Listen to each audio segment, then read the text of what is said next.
to make pesto. Basil, salt, Parmesan cheese, and pine nuts, and garlic.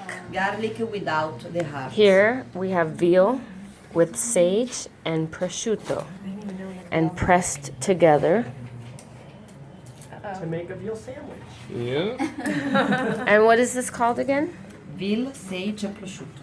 Saltimbuca. What is the name? Saltimbuca. Saltimbuca. Look, Angela, I put the garlic, but I put just half and Okay. take away the heart because it's the indigenous part of the Okay. garlic, okay? Okay.